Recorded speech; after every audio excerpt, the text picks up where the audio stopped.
Happy to have you aboard here for the Really Big Barbecue Show. Boing. We cook because we have to, and we grill because we want to. Hit me! Fine, how's it going? You have a great show. I'm a big fan. Boing. So what seems to be the problem here? This man looks like he's dead, and he's in the crackle. Charbono! It's all about the charbono, dude! Succulent fish. What? He ate 2 feet for wiener. Oh, listen, Lavernius, shut your face. I'm shaking like a dog shit peach seeds. We have top men working on it right now. Top men. And just like that, we are into the second hour. This is the Barbecue Central Show. We talk about live fire barbecue and grilling related items that are of the utmost importance, like the Texas Pete lawsuit with Robert Moss just a few moments ago.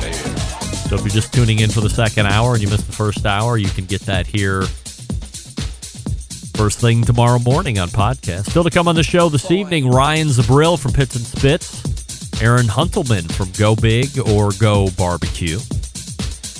We say good evening to those of you watching the show tonight, although it was a little touch and go there at the beginning of hour number one, through one of our streaming platforms. If you go to Facebook and Twitch/BBQ Central Show, you can also watch via the YouTubes/RD Rempe, where there's a robust chat going on as well. Although I can't see it because when I restarted everything, that screwed up the Facebook stuff, and you know how that works. So I know I'm getting the recordings at worst, and I haven't gotten any other emails about lack of sound or no video or anything through emails or direct messages like I was getting bombarded with as the show went on this evening. So I'm assuming that everything's working well. You know what was working just fine?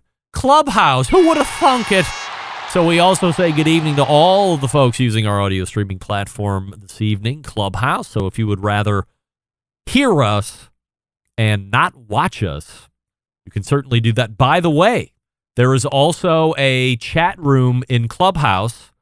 So if you are a fan of just listening, but you also want to interact with those that are also in the Clubhouse room, there's a little chat icon at the top of the page there. Click that, and you would be able to take part in a chat and talk to each other. I don't really monitor that because it takes up too many screens, and I don't have enough to show everything, but you can interact with some of the other show fans. I'll pop in there every now and again and see what's happening. So that's how you get it. As I mentioned, hour number one of the show will be up on Wednesday morning. Hour number two of the show will be up Thursday. And, of course, we have a Best Moments coming up this Friday. Speaking of which, episode 250, taking you back to May 17th, 2011, week 2 of the 5 weeks of guest Hall of Famers, continues on the Best Moments show with one of the most well-known names in the industry. Maybe you've heard of him, Chris Lilly from Big Bob Gibson's. This segment is especially interesting because Chris recounts the success they had at the beginning of their Memphis in May experiences, and then they fell off. Then they had to make some changes in order to recapture the success they had initially been experiencing. And it's always, to me, cool to see the stars in the industry come correct on this kind of stuff. This is someone who was tied for the most wins in Memphis in May history, talking about how they got stagnant and didn't keep up with the changes that were going on around them. But instead of being bullheaded, Chris talked to some of the other pit masters that were winning, found out that there was something that everybody else was doing that he wasn't doing, and then when he decided to make that change, fall in line, good things started happening once again for Team Big Bob Gibson. So it's a great way of being introduced to Chris if you haven't really heard him in an interview setting before, but it's a great listen. I know everybody's going to enjoy it. And again, that will be this Friday's Best Moments show. John Solberg putting it together. If you want to hear a guest or segment that might be lost in the archives, email John and let him know what you would like to hear. JON@thebbqcentralshow.com. That's JON@thebbqcentralshow.com, and let him know what you would like to hear. Other shows coming up for the balance of the month. Next week, Brian Halasinski from Turbo Trusser will be on. I'm very excited for that because I said I wasn't going to watch the Shark Tank episode with him and his partner in it, but guess what? I lied. Get that free stuff out of here. I watched it. I watched every hot second of it. I took copious notes because I saw what transacted there, and I'm not going to be the guy that blows it up in your face.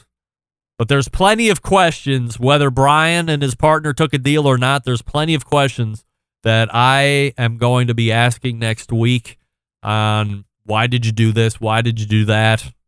Why didn't you counter this way? Why did you counter that way?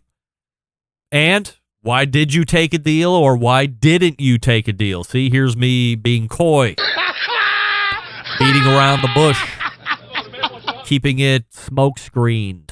So hopefully nobody else has seen it. You'll all enjoy the conversation that we have with Brian next week. By the way, programming note, if you do not subscribe to the podcast feed for whatever reason, A, do that immediately. Secondly, you missed the bonus content segment that was released yesterday where I was found having an interview with Grant Basilier from the QU competition team. Grant is the pitmaster that won the American Royal Invitational and Open a little over a week ago. That's right. He won both sides of the American Royal World Series of Barbecue event. He made history doing that, and we talked all about it. I found it especially interesting that after he won the Invitational side, he decided to tie one on and almost slept through the Open cook. Get that free stuff out of here. So be sure to check it out. If you don't use a podcast platform, guess what? You can just go to the main website, thebbqcentralshow.com, and get it there. Or as you click into the particular segment and then play it through the website, there's a little button that says email. If you click on that, you can subscribe to the show through email. So every time the feed is updated, you don't have to have a podcast platform like a Apple Podcast, Google Podcasts, or things like this. You just put in your email address, and every time I update the feed, you will get an email when the feed's updated, and then you can click the link and listen through there. So if you don't want to mess around with podcast platforms of any kind, fine. You don't have to do that. Shame on me. We're not going to get to the most important story for 2 weeks in a row, but I'm going to hold on to it for next week because maybe we'll get to it there. Let's just say in Bomb City, USA, shenanigans, tomfoolery, and hoodwinkedness are not above reproach, especially on the shores of the North Coast. Have I teased it well enough for 2 weeks? Because now we're going on week 3, but I'm going to get to it next week, I promise. All right, Ryan Zobril is in the green room. We'll get to him here in just 1 second. I will talk to you quickly about Primo Grills. What do we love about ceramic cookers? We love that they are fuel efficient. We love that you can get low and slow. We love that you can get rip-roaring hot for the high-temperature grilling of steaks and other thin cuts. But what's missing in the everyday ceramic grill lineup? The real ability to do true two-zone cooking.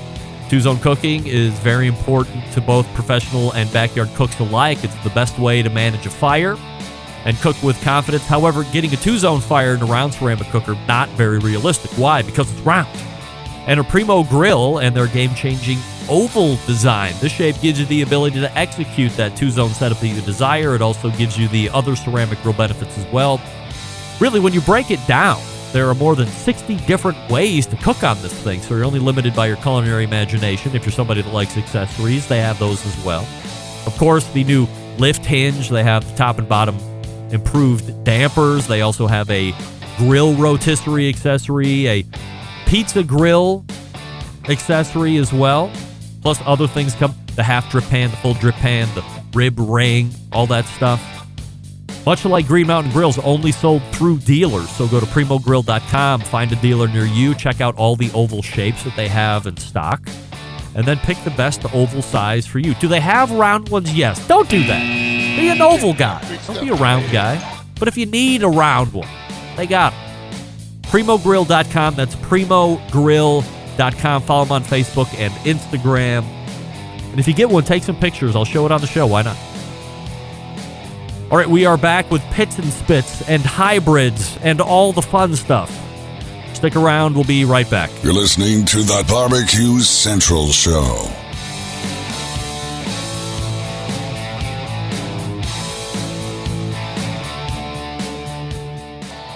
Howard Stern, Jim Rome, Dan Patrick, and Greg Rempe. The Mountain Rushmore of talk show entertainment. Now, let's get back to the BBQ Central Show. Welcome back to this portion of the show being brought to you by Smithfield. The popular Smithfield Grant Program applications are currently live at smokinwithsmithfield.com. In order to keep deepening prize pools, Smithfield will once again be awarding $3,000 to selected competitions. Applications are open until December 3rd, so hop on it now. Also, Smithfield once again sponsoring the Committed Cooks program in 2023, so if your team that wants to sign up for that, get a cool swag bag and all that fun stuff. Same website, smokinwithsmithfield.com is the place to go.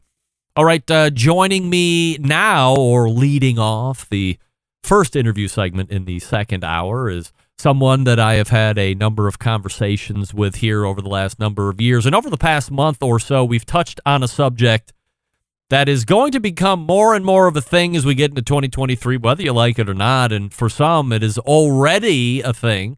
My first guest here in the second hour tonight is currently making some of the best offset and pellet cookers on the market. And now we can add hybrid cooker to the list of available units as well. So let's go ahead and race to the hotline and welcome back friend of the show, Ryan Zobril from Pits and Spits. Hey, Ryan. Hey, Greg. How did 2021 end up for Pits and Spits, and how has 2022 treated you from a materials standpoint? 21 was a wild ride, all the ups and downs, and not always in the right places. So 22 has been a little more normalizing. 21, we saw obviously the big uptick that everyone else did. Tons of demand. You can't keep up, can't catch up. But unfortunately, there was a lot of the same thing going on with our materials. So whether it be anything from the small stuff like the rubber handles that all of a sudden went from you can get it in 2 days, now you're having to wait 6 months, to steel. And the steel, of course, is the scary one for us because that's the one that you can't really fake. And the stainless markets just went complete turmoil, and certain mills were shutting down, and prices, quadrupled depending on where you were looking. And then now this year we are not back to where we were before COVID, but we have seen a lot of downtrend in pricing, which has been nice.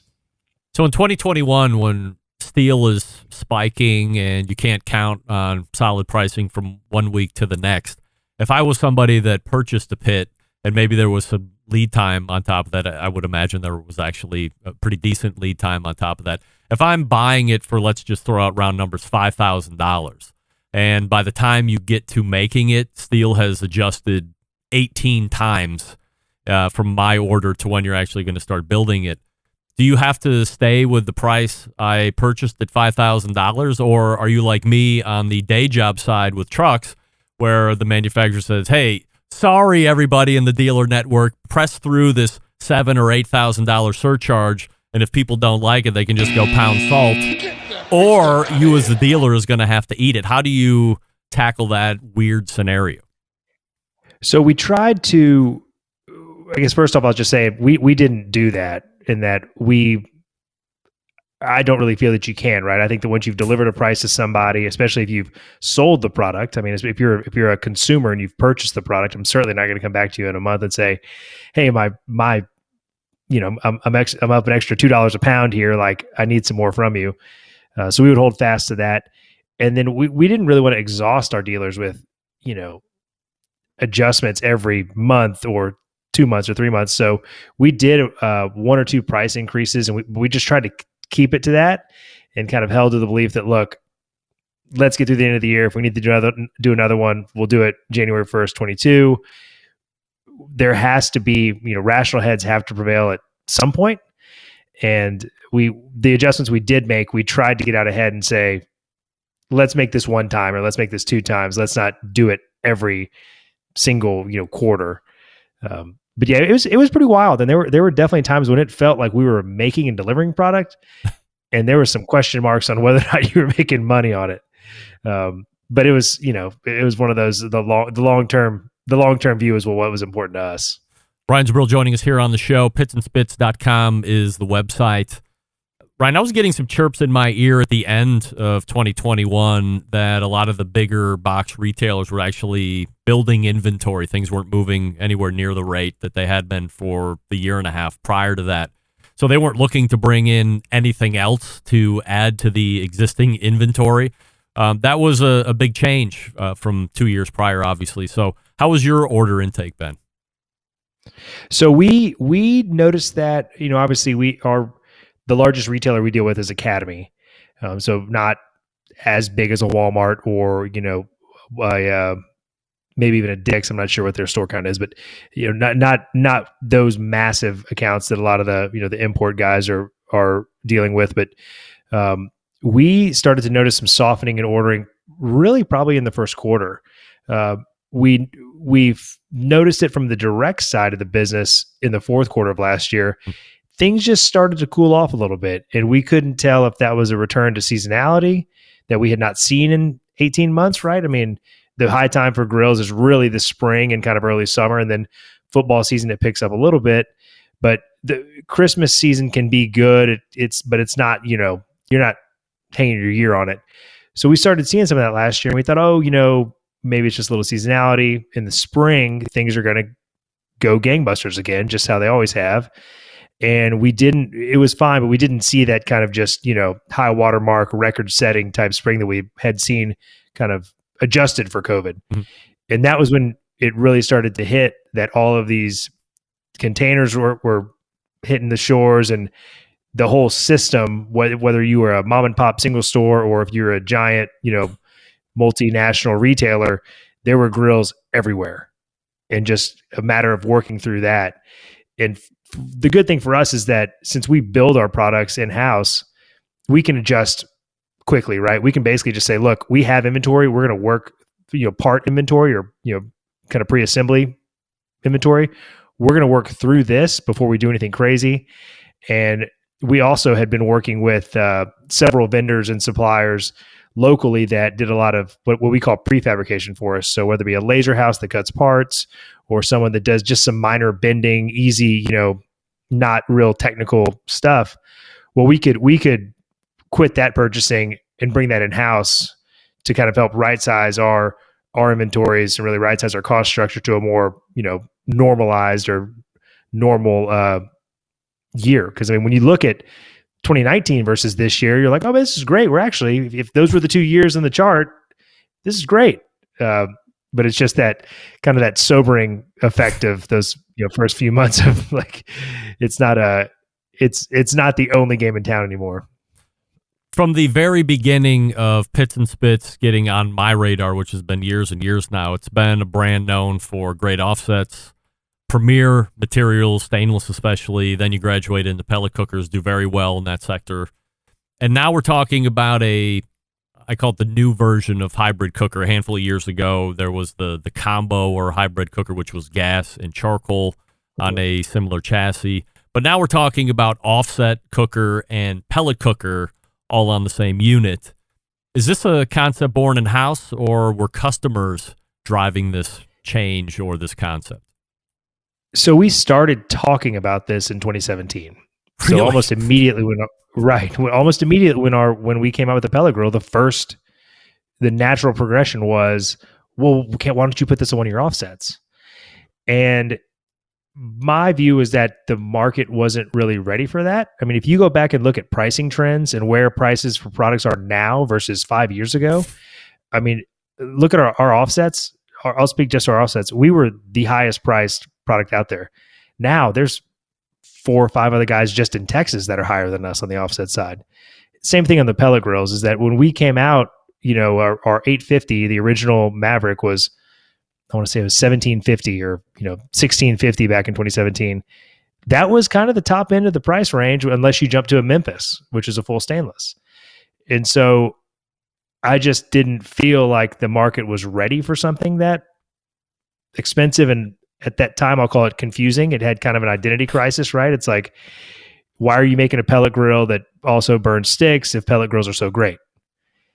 And so that it just, the market kind of needed to catch up, in my opinion. And so we sat on the idea for 2 or 3 years. And then in 2020, we were talking about it, and we kind of had our design down and what we thought would work well for the way we build our products. And a guy, just one of those, customer calls in, says, "Hey, have you ever thought about this?" And it's like, "We actually just whiteboarded it. Would you want to be the guinea pig?" And he said, "Yeah." And that's how we that's kind of how we launched it. We did not get to push it as hard as we wanted to in 20 and 21 because, for obvious reasons, we were so busy with the core business and the core products. And I think I would think that you would see that across the industry, right? Everyone was just trying to keep their head above water. So innovation kind of was not that important. Whereas earlier this year, it's one of those, we start talking to dealers about it and they kind of start hearing about it. And all of a sudden now you have a product you can also wholesale. It really makes it go from a kind of an idea to a one-off, production piece to a real product and kind of line in itself.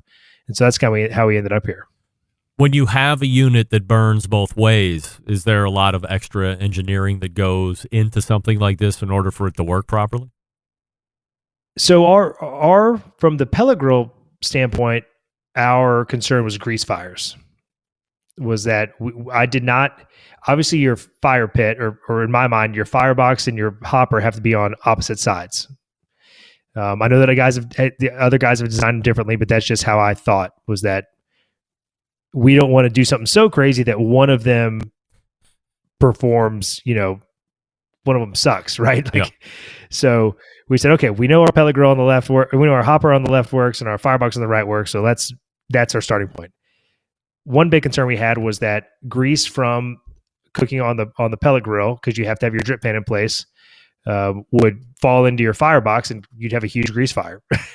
The other concern then, purely from just kind of a performance standpoint, was that, well, we're selling you a stick burner, and if we screw up the exhaust or we screw up the smokestack, you're not going to get any draw and this thing is going to suck. So that was another real big issue for us. And so we kind of, if you look at our lid, that's where that is where our smokestack is. And so it's a 4-inch stack on the lid, positioned similar to our Maverick, but it's the same size stack as our offset.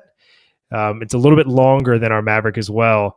So that allows it to actually have some draw to, if you are cooking on the stick burner side of it, it'll actually draw through the pit like it's supposed to. And the reason we were able to put that above the pellet hopper, because the pellet hopper generates, positive pressure. So it's able to push and force that air through the pit. So that's kind of the redneck engineering we did. Wow. And so we built one and tried it and liked it. And we said, sure, let's go for it. For the people that have them, are they telling you that, in my mind, I'm seeing it as, okay, well, I'm going to start off the traditional offset way.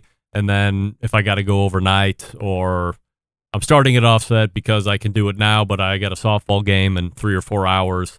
So At some point I'll let the offset die out and then I'll turn the pellet side on and let it take over from there. So now I can walk away from the fire management side, in essence, make sure the pellet hopper's full of pellets, but that'll take over and we can finish it from there. Is that how a lot of people are using it? That's exactly right. That's exactly right. And I think a lot of people want to cook, traditional. They want to cook on a stick burner, but time constraints, whether it be a softball game or whatever, you just can't. And so it gives you the ability, if you want to cook something 2-3 hours, right? Chicken, ribs, something that's not an overnight cook either way you want. It just kind of depends on the weather, right? Like if it's right now in Texas, man, I would love to cook on an offset. It's high of 85, it's 60 at night. Like it's great. The perfect weather for that. But in the summertime, when it's 100 degrees outside, I don't want to go manage a 800 degree fire. That is like, there's a lot of other things I'd rather do. So that's really what it allows people to do. And I also think people have learned so much, and there's so much knowledge out there now that they have come to understand that, the meat after 3-4 hours brisket is not absorbing any more smoke. So if you get that 3 or 4 hours of initial smoke on there, you're getting that Central Texas style offset smoke and bark that you're going for. Then you turn the pellet hopper on and let it run to kind of push you through for the long haul of the cook, and kind of use that as a crutch for you. So that is what we're hearing from people, and it's kind of the best of both worlds. I mean, they're really fun to cook on. On the website, there's a pretty wide price swing when you click on it. It says $5,000 to $10,000. So what comes with the base model, and what are you getting at specific increased benchmark pricing? So the $5,000 model that's our carbon body. And that's you have the carbon barrel, carbon firebox, and then your black hopper. And then with the stainless steel lid and stainless steel front shelf, that's standard for, kind of our design or our look. That also does come with the log lighter. And so kind of the unsung hero in this whole hybrid, setup is that the firebox has a lid on top. So you're really getting a charcoal grill in there as well. So it's kind of a 3-in-1, not just a 2-in-1. Yep. So that's what you're getting out of the gate. And that comes with our upgraded wheels on the hopper side, so that it's easy to move around. It's kind of pretty kitted out as it is. The jump goes straight to 10,000, and that is a full 304 stainless setup. And that, the big delta there is just the function of having that much 1/4 inch on that firebox, just the time and material that goes into something that's full stainless like that. And then the cleaning aspect and polishing, the hands-on and the kind of the man hours that go into prepping something like that, is just a lot more intense than I think that people think. And it's such a big unit that it takes a lot to get it clean and get it polished and get it looking good before it rolls out the door. How are the units selling? They're doing well. They're doing really well. We've been really happy with it, actually. I mean, that was always one of my hesitations, 2-3 years ago, was that, are we going to spend all this time and effort and get it photographed and put it on the website, and then no one's going to buy it, right? So you've kind of spent you've spent a lot of focus on a product that then is, whether it's got too many questions, as in people don't understand it, or it's just priced too high for it to make sense for the consumer. It's just kind of, the timing's got to be right. And this has been kind of our big new product of the year, I'd say. I mean, we're really excited about it, and we have more and more dealers carrying them. It is more, every time we send an email about it, post on social media about it, we get phone calls, we get emails. So it's definitely something people are very interested in, and we are selling, a good number of them. As a company that's constantly innovating, trying to stay ahead of the market, ahead of the curve, what trend do you see coming in 2023 or later that could be the next biggest thing? That's a great question. Something that we're feeling is kind of like this return to live fire, and it feels like charcoal grilling is really having a resurgence. And I don't know if just we're seeing that, but we see, more and more Argentine products out there, or kind of Santa Maria style charcoal grills, but we're getting more phone calls about them. We're seeing more activity about it. And I think it's a fun primal way to cook. So I think kind of the broad, from a technological side or kind of innovation side, I guess I don't know the answer, but just from what people want to do in their backyards, I think it's a variety, I guess, that people like to be able to do more than one thing. So I think more than one grill, more than one smoker in their backyard, I feel like we're going to see more and more of that. We're talking with Ryan Zobril from Pits and Spits, the website pitsandspits.com. If we have piqued your interest on their version of the hybrid cooker, which is actually a 3-in-1, because as he said, on top of the firebox, you have the grill grate there, so you could use it as a high heat grill. You're looking at $5,000 or $10,000, depending on if you want the all sexy stainless or just the carbon one. Again, the website pitsandspits.com. Ryan, really appreciate the conversation tonight. Continued success, and we look to have you on again soon. Thanks. Appreciate it. You got Thanks, Greg. There's Ryan from Pits and Spits. So seems like a steep price tag, but as he said, they put in all this work, all this effort, and there is continued interest. There are people buying it, which is great, obviously. So if you are in the mood for a full-blown offset, but also have the convenience of the pellet hopper or the pellet portion to take over once you're done 4 or 5 hours into, or however long, maybe you want to go 8 hours running a live fire, but then you want to turn the pellet portion on, have it take over, go ahead, do that. Absolutely. All right, so here we are at week 15. Yes, sir. The Do Wellness David Leans program, the website davidleans.com/BBQ.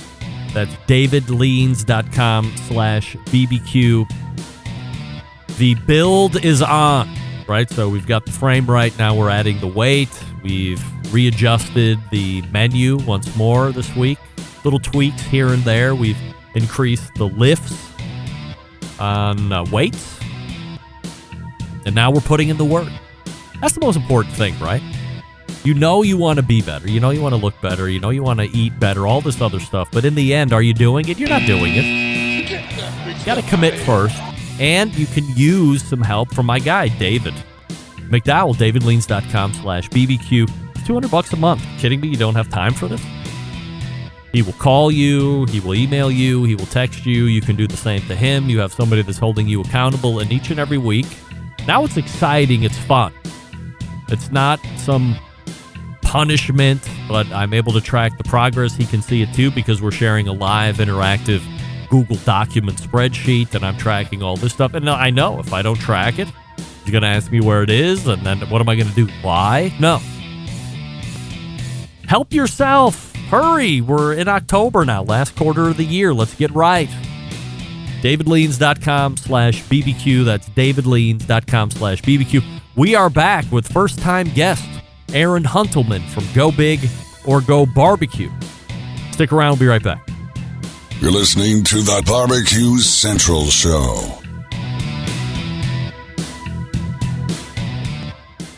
Let's get back to a guy who has more experience giving you his opinion than he actually has cooking. Once again, here's your host, Greg Rempe.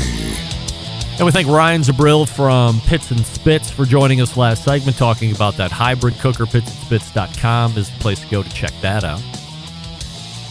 Helping me close the show tonight is a local competition guy to me, a winner of multiple events and categories. Most recently, he won the 2022 Grill Fest at Hartville Hardware, where his ribs and pork belly reigned supreme. He is also in the business of barbecue as he continues to grow his fabulous line of barbecue rubs and sauces. So let's go ahead and race to the hotline and welcome in first timer to the show, the pitmaster of Go Big or Go Barbecue, Aaron Huntelman, joining me. Hey, Aaron. Hey, Greg. Let's start here as a first-time guest. A little background about you, where you're home-based, what you do for a living, and then we can build into the live fire from there. All right. Well, I'm Aaron Huntelman. I'm over in Eastlake, up just a mile down the road from you, and I'm working at Mr. Brisket over in Cleveland Heights. So if you're buying competition briskets or money muscles or anything like that, I'm the guy picking them out for you. We sell my barbecue there and my sauce and rub. Are you the one that is being credited for sectioning off money muscles off of traditional pork butts and just selling them directly? Are you the one proliferating those over the competition outlets? Yep. Look at you. That was all. Creator. I saw a way to make two profits out of one pork butt, so it worked out well. It's really worked out for a lot of guys this year. What do you do with the money muscleless pork butt? Sell them to customers, for a discounted price, or we do a lot of pulled pork pans. Yep. I've done it. It's absolutely great. I mean, when I'm doing a mass pulled pork cook, I don't really give two shits about how great my money muscle is, unless I'm a real douche and I'll go ahead and section it off and just keep it for me. But I'm not usually that big of a bag. This is the best part. Yeah, well, of course. And then, then God forbid you're caught, eating the money muscle by yourself. You feel like a slob and everybody's, what are you doing with that? I'm like, what's the best part? I didn't want to give it to you, of course. Now go back in and make a sandwich. So getting the money muscleless pork butts are the best. So, when did you get into barbecue? Is it something that you grew up around? Not really. I mean, I could think back. My dad did, had a gas grill and did some burgers and hot dogs and pork chops, but nobody up until I started watching like Travel Channel and seeing barbecue was like, I really want to try that. And so I tried a pork butt on a cheap Walmart grill, and it didn't work out at all. I think I took it off at like 160 thinking it would pool, and it definitely did not. The family ate it and said, yeah, that's really good. But it, looking back, it was not good, and it just, once I kind of got out of, I was in the restaurant industry, didn't have weekends off, and snuck away from that and got into customer service. I had weekends off, and I saw a local competition pop up. I'm like, that could be fun. And so I kind of just jumped in and bought a gas smoker and didn't realize you couldn't use gas in KCBS. So a week out from that competition, I bought a little offset Walmart smoker to jump in on. What year was that? So 2014. All right. So we're 8 years in or something. Year 8. Yeah, 8 years in of really like being serious about it. I went to culinary school, for college. So I've always been into cooking, but barbecue itself, probably about 8 years. So how are you refining your barbecue skills? Are you going on YouTube? Are you taking classes? Are you watching barbecue pit masters on television? Barbecue pit masters is where I kind of, got the interest, but I am a graduate of Malcolm Reed, and Heath Riles. Those guys have really, those videos on their YouTube channels really taught me a lot. Mid-September this year, you win the event that I alone create and host, the Hartville Hardware Grill Fest. It's an event where I invite all of my cool pals to kind of hang out, do some small cooking demos. And then also I supply a cooking competition for the folks to come in and take part in. This is something that you've been cooking in for a number of years. You finally take down this championship. Not too bad. Yeah, it was our 4th year. Yeah. 4th year? Yeah, it was our 4th year. Were you doing it in a row, 4 years in a row, or were you on and off?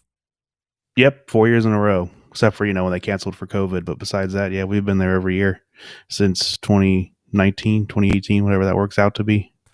It's not a bad haul for, what is it, a $30, $35 entry fee. You get $250 because you win the section. The meat. Yeah, and then you also win a $250 gift card because you won the whole thing, not to mention the cool hardware. Yeah. What did you cook on?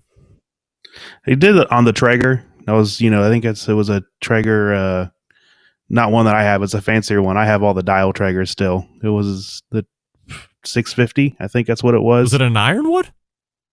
Yeah, it was. Really? Yeah. From what I can remember, it was, because I remember Keith Harris telling me, hey, you're on an ironwood this year. Wow. So that was really cool, to cook on a, whatever was that, $1,200 Traeger. Yeah. So, we did it on that and, just kind of cooked my cook. I tried practice a couple times at home with the pork belly and the ribs and, just kind of followed my timeline. And last year I kind of left with a chip on my shoulder. I got 11th place and, I wanted to come back and show off that I'm not an 11th place cook. So will you be back in 2023 to defend what is rightfully your title? Oh yeah. Keith Harris has already told me, he goes, you got to go back. You got to be the guy that gets that 2 years in a row. Yeah. So that's the goal. And then the 3rd year when we'll get the kids going. You're what I call a real man because I would just retire on the strength of one win. Hope somehow it become mythical and or legendary. And if it was just luck, fine. But I'm walking away winning, a lot of cash cards, a lot of cool hardware. But I just fade off into the sunset with one win and hope I get into the Hartville Hardware Barbecue Hall of Fame at some point. That'd be nice. But for $35, you can't just be going and competing and hanging out with a lot of good people there. It's really fun. It's it's usually the same guys. There's some new people here and there, but usually the same guys you go and hang out with. And for $35 to cook some meat and all of a sudden there's that free sample frenzy at the end too for everybody to come and try your food. It's always fun to watch. I remember when Keith Harris from Kryptonite Barbecue won it 7 years ago or however long it was, the very first one. Traeger hooked him up with a bunch of really cool stuff, including some cookers. Have you received similar goodies from Traeger? That box is still in the mail. Oh, no! What are we waiting on? I mean, Aaron has been a staunch Traeger pimp and got proselytizer, 3. all that stuff. Yeah, you have 3 of your own. I mean, what are we waiting for? Yeah. You're a champion, right? We're trying. I won the Traeger Game Day Championship for 2021. Any award from 2016 forward, I've cooked on a Traeger. So I'm Team Traeger all the way, out of my pocket. Let's go, Traeger. Step up and get this guy some of the great stuff. I would recommend perhaps a Highline Timberline or that Timberline XL or whatever that is, $4,000 grill. I mean, I think Aaron has certainly qualified for that. Hopefully that helps you, Aaron, and some type of redemption there. Anyway. I don't know if my wife would like another grill to show up at the house. I think if it's free, it's her. Rule number 3 of the show, by the way. If it's free, it's me. Of course, you know that. Yep. So when did you decide to get into the sauce and rub business? Was that after you formed the team, or was it hand in hand? Yeah. No, it was after. It was when KCBS was doing their events with Bass Pro and Cabela's. We did the one over in Avon Lake in 2018 or 2019, and we made a bunch of sauce to sell at home, and we sold out. My wife was like, "We can't do that again." And so we launched a Kickstarter and got it bottled, and we're 3 years into it. We've weathered the storm. Did you hit your Kickstarter goal? Yeah, we hit our goal. We raised $5,000. Holy moly! Yeah. So now, it was. Do you find a co-packer here locally to do that, or you outsource it to somebody else? We're up in Chicago as a co-packer. Do you do you share the name of your co-packer, or is that secret? It's Darina So Good. All right. They've been great to work with. They took the recipes and ran with it, and they've nailed what I wanted out of them. So I've been happy working with them. I was going to ask you, as I do to all the folks that are in rubs and sauces, it's different when you're making it at home. You're controlling everything, products, cook times, all this other stuff. But once it goes to the co-packer, I've heard horror stories of the back and forth, or the co-packer saying, no, you got to use these ingredients because it's going to make it more profitable for you, and this, that, and the other thing. And some people are, now looking for a new co-packer because they feel like they're constantly at odds. I mean, you're the customer, so how has that relationship been with you, and was there a lot of back and forth to begin with? With my first co-packer, I would agree with that. It was kind of a little more, less quality in terms of the product and in terms of what I got out of being a customer.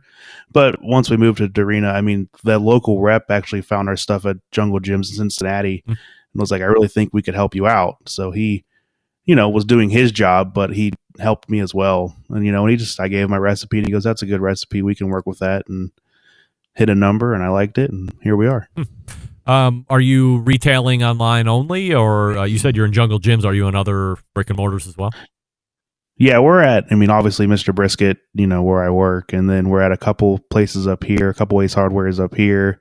We're in a boutique store down in Cincinnati called Lemons and Limes Boutique. They actually found my products at Jungle Gyms and liked them and wanted to roll with them at their store. So nothing crazy, about 5 or 6 places, but that's a goal to grow in more brick and mortars, do more wholesale moving forward. So what's the process to do that? I mean, I'm a sales guy. I love to talk about business here on the show. That's no surprise. How do you go about trying to build your presence? For me, it's the marketing, it's social media. It's showing that our products, look good, obviously on pictures, but also taste good. And, like when I approached Jungle Gyms, it was, hey, this, I'm a local, I'm from Cincinnati. So that kind of helped there. But it was, here's my product, here's samples, give it a try, let me know. And that's basically it. I try to send a bottle of the sauce in each rub, in a sales sheet, and give them the story, and, let the product speak for itself. The team name is Go Big and Go Big or Go Barbecue. Obviously, the sauce and rub similar, although you have, like the brisket rub or whatever, but it's Go Big or Go. Where do you come up with the name? Why Go Big or Go Barbecue? My mom came up with that. So our first competition was kind of we weren't really serious. And by we, I mean me. I wasn't super serious about it. So we signed up under, a team really, really ridiculously good looking, because in 2014 I had more hair and 20 less pounds on me. Didn't we all? Yeah. So But we signed up in the spring, and by the fall, things got more serious. I really wanted to try my best, and I was like, we need to change my name. If I get called up for anything, the I don't team want name that was name really, really good looking. Yeah, that was it. I don't know. You might have to go back to that one. I like that one a lot. Super marketable now. Yeah. So me and my mom were just kind of spitballing things, and she's, my grandpa was a very go big or go home kind of guy. And so she kind of just looked at me and goes, well, how about go big or go barbecue? And it kind of just, stuck, and my aunt made a little poster with the name on it, and, I haven't looked back since. Do you have designs of leaving whatever day job you're eventually going to end at and transition full-time into barbecue, whatever that looks like, or is it good to be able to split them off? No, I would like to do barbecue full-time. Right now I enjoy my job. I'm cutting meat, selling my barbecue, but I'd like to be my own boss eventually. Once the kids are out, I have 5-year-old twins, so once they're out of daycare, that conversation kind of moves a little quicker, but for now I'm happy with where we're going with it.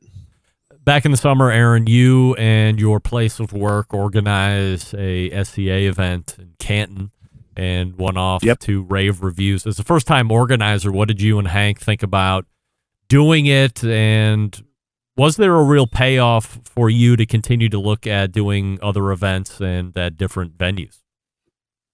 Yeah, for us, what really helped with that SCA contest is we fell into like an infrastructure that was already there. The folks that owned the shopping mall that we went to do the SCA contest, and then the folks that were doing the market down there, they were, whatever we needed, they took care of. So I think that really helped us be successful, and we were successful. I will say that, but I think looking at doing other contests without that, it's definitely a little scarier to do, but I would like to do more. I think especially SCA, having the stakes available is one less thing to worry about. Aaron Huntelman joining me here on the show from Go Big or Go Barbecue, the website gobigorgobarbecue.com. Where are you going to be competing at next, Aaron? Next, right now we have lined up Marietta, in the spring. Beyond that is, Hartville in September. Anything in between that's just, extra cherry on top. If you're interested in a new rub or new sauce, or both a new rub and new sauce, make sure you go to the website. If you're not here locally, Go Big or Go Barbecue, gobigorgobbq.com. That's the website. Pick up the rub, pick up the sauce. As someone who has tasted all of it, is all top notch, big fan of that stuff. So you're getting it from me first, and you can try it out for yourself, and then you can write to me and tell me if you think I'm a kook. But I don't think so. These are winners, no doubt about it. And we're talking with Aaron Huntelman. Aaron, appreciate the time and the story. Continued success, my friend. Thanks, Greg. Talk to you later. There he is, Aaron Huntelman, the pitmaster and founder of Go Big or Go Barbecue. And before that, it was really, really sexy. Really, really good looking. Bad news for you, Aaron. I'm going to trademark that. It's mine. Get that big stuff out of here. Really, welcome to the really, really good-looking Barbecue Central show, everybody. Yes, sir. Yes, sir. Got to call Suzanne Moskowitz and get my next trip. Oh, by the way, 2 weeks ago, I met up with Suzanne Moskowitz and got my official document. Finally, it's got a gold seal right here. They don't even make these anymore with the really nice gold seal. So if you thought about trademarking my show, the Barbecue Central Show, you can't do that anymore. I'm totally legitimate. It only took like a year to get this document in my hand. Now I got to go frame it, I think.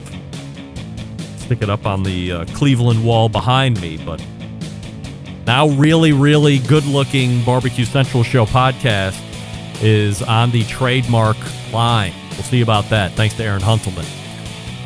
Before we get ready to close shop here, I'll talk to you about Vortic watches. Back in the day, watches were made to be worn in the pocket after World War II. Wrist watches came into vogue, and pocket watches quickly became an afterthought, finding their way into sock drawers and scrap heaps. Quite simply a tragedy. Enter Vortic Watch Company. bringing the gap between America's storied watch manufacturing past and bringing it to the present day with wristwatches that are finding incredible popularity. Here's the coolest part. Each watch that they make is unique and one of a kind. No one has a watch just like yours. Vortic founded on the motto that America wasn't assembled, it was built. Check out VorticWatches.com. I'm actually in touch with one of the owners at Vortic right now to put on a segment before Veterans Day on the 11th of November, where they're going to be releasing their, I think it's 4th edition or 5th edition Veterans Day watch. It's unbelievable. You're going to want to check it out. I'll let you know about that as we fill in RT, but we are back to wrap the show right after this. Stick around. Be right back.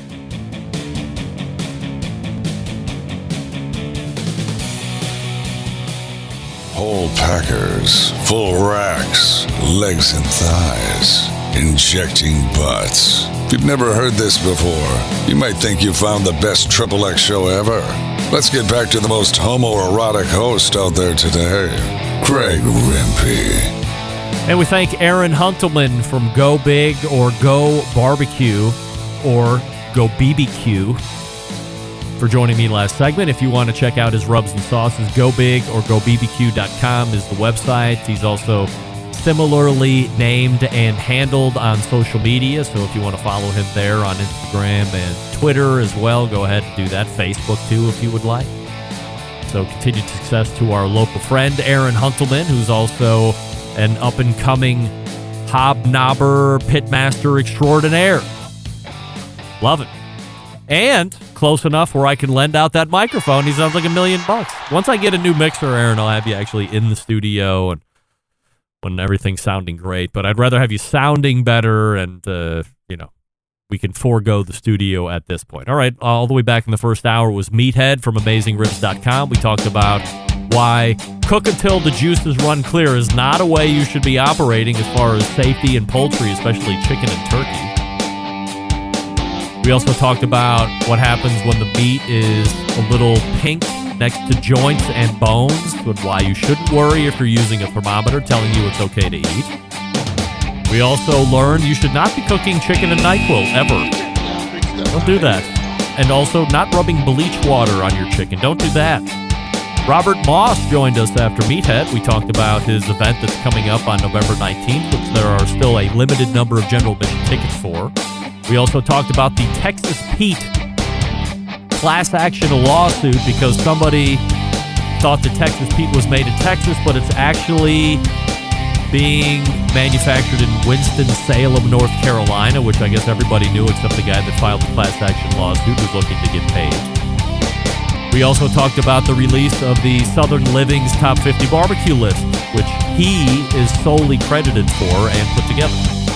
And then we closed out the show tonight with Aaron Huntelman, the pitmaster of Go Big or Go Barbecue.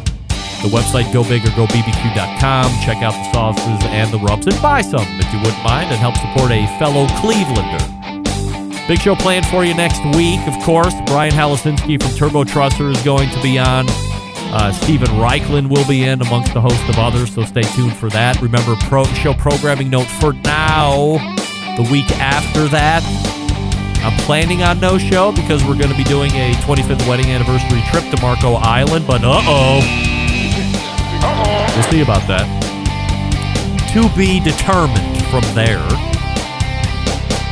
So how do I always leave you? September 11th, 2001. I will never forget until next Tuesday at 9 p.m. Eastern. This is your program host and proud U.S. American, Greg Rempe. Good night now.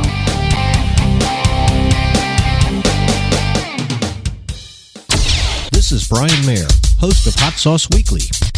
And you are listening to BCRN, all barbecue and grilling all the time.